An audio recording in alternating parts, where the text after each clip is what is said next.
Thanks for coming back, and today I'm going to talk about what's powering this crazy thing. This is now turning from a cappuccino into what I call short black. And there might be a bit of a pun in the name short black as well, which you'll certainly know by the end of this video.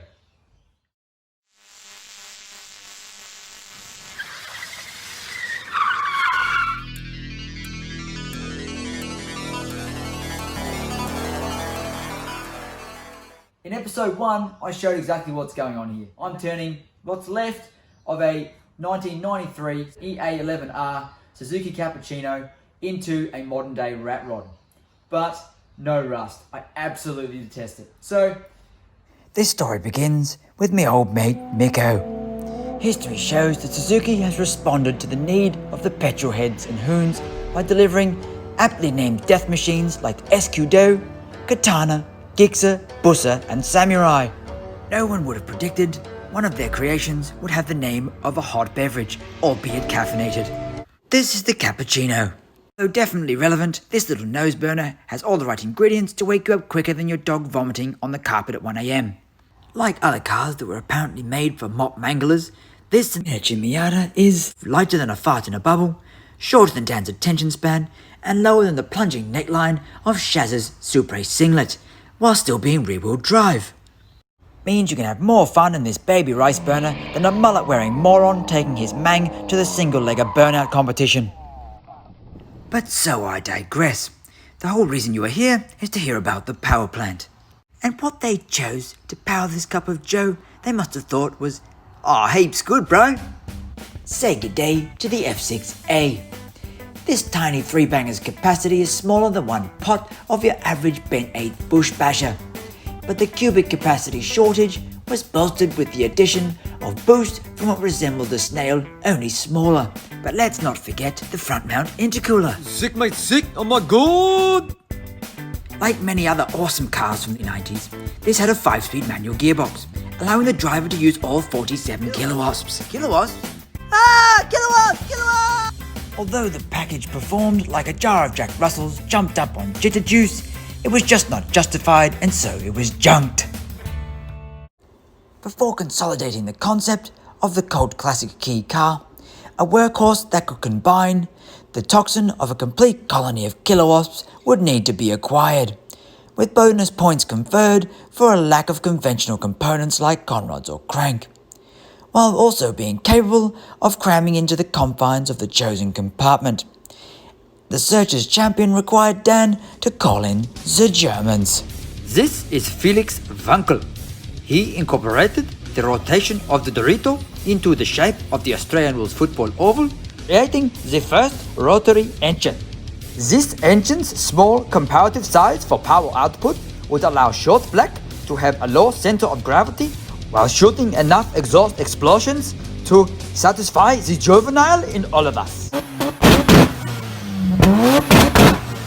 Unlike the cappuccino's first dismal donk, this drum of jalapenos could take you dancing with the devil, while leaving those old fart purist hot rod copycats screaming, That doesn't go in a hot rod! before they even understand what they're looking at. Having little regard for negative opinion and armed with the valuable guidance from a manic Mazda mind Snitz, Dan pulled the trigger on some overnight parts from Just Jap and said hello to a Series 5 13B Turbo Dorito, a Series 6 LSD, and everybody's girlfriend, the 5-speed mile wheel. right, so here's where it gets really interesting. Not only was there less pistons, less cranks, as in none, this weapon, the Turbo Dorito, was capable of 137 kilowatts. There's 90 spare kilowatts before there were any modifications, let alone 294 newton meters of torque. Here you go, everything under the red and blue lines is dyno burning, great fun. Albeit at 5,000 RPM, we'll just rev it until it gets close to blowing up. It'll be great fun. Unfortunately, due to project distractions, this is where Short Black stayed for over 5 years. Speaking of which, it's time for my nap. Back to you, Dan. Several moments later. Those last two photos might seem a little random. Well, the one of me going like these ones, that was actually one of the more exciting bits of a 6-year job that, apart from paying really well, didn't really do a lot for my health and well-being. However, it gave me a lot of time on Facebook. As for the motor, well, that's from my Datsun. As you can see, I did a slight freshen up on the motor and engine bay.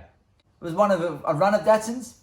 I've had a Stanza, a 1600, two Datsun 1200 coupes, a 180B. Insert Zuckerberg. Zuckerberg's algorithm picked up the fact that I like Datsuns. So, just out of pure coincidence, it threw this up in the works. This is a 1972 Datsun 1200 coupe, affectionately known as White Zombie. And it's videos like this that would change my view of speed and power forever. Not to mention a torque figure that'll make your brain hurt. It's not a tumor. It's not a tumor at all. Disclaimer, this vehicle was powered purely by electric motor and helicopter batteries. Keep in mind, all this Datsun talk is in 2010. So it's pretty early in the whole EV piece. The Berg's next trick was to introduce this guy. Now for those who don't know, this is Elon Musk.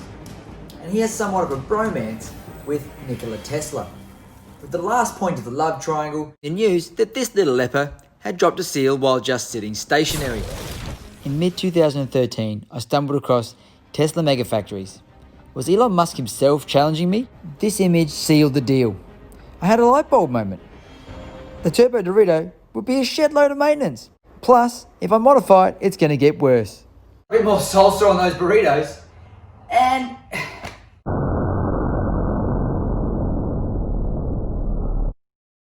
I immediately knew I had to burn the old plan, and that Short Black's shocking future included a Tesla motor.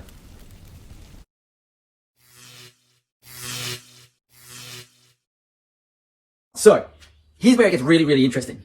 Not only was there less pistons, less cranks, as in none, it didn't even use fossil fuel. This thing was a bloody weapon and it was great for the environment. It's all recyclable, the whole bloody thing. Don't care what you think. If you don't think it's recyclable, do your research. It's bloody exciting. This powertrain had bugger all moving parts.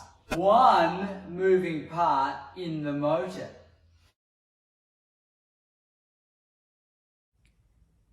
Which made this story all about how my project's number of parts went down. See, supercars were getting smashed while shifting gears by a wicked little dado that you can't even hear.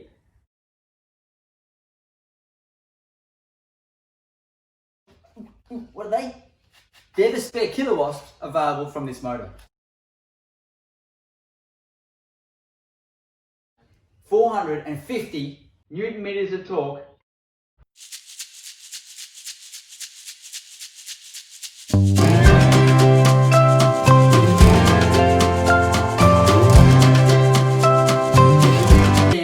Sensational. Next thing to do was to find out how I was going to pay for it.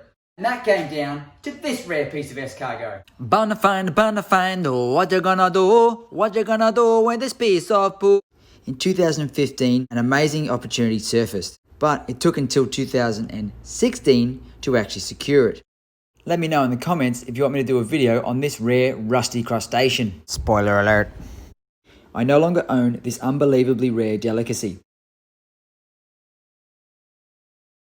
Rather than mourning my loss, why not celebrate the fact it enabled this questionable purchase? I basically figured, after crunching the numbers, it was now or never. My weapon of choice, albeit slim pickings at the time, was forcibly removed from a 2013 Tesla Model S. It was totally pecacked, mate, big time. These things are excellent. And at the time when I ordered it, it was the peak of technology. So I had to go with it. For those who still don't get it, imagine having the max torque figures of an LS3 V8 crate motor as soon as you give it the jandle, without having to wait for the resurrection of electric Jesus to reach its peak power. Now all that was left to do is get it crated up and sent down under. How hard could it be? It come all the way from the US and they. High five! It's 2018, excitement's high. The freight took months, but cat knows why. I rushed down to the storage yard. They've lost my load. Why is this so hard? In limbo they will make me stay. While they search, it felt like days. Sweet, here it comes. The end is near. It's all mine now. Hey, stop right there. Would you believe they crushed my crate? The forcacked up story of freight can wait. On the dock of the bay, watching the tide. Once I got it back, I got it off the trailer as soon as I possibly could. Then it was time to start pondering. Really, how am I going to get this thing in there? And the massive question being, will it fit? Go on, chuck a comment down below. Do you reckon it'll squeeze in there? If it fits, will I sit? Thanks very much for watching. Like and subscribe because I got more to come. Embrace your dreams, set goals, and build some cool. Do me a favour, hit the subscribe button. See you later.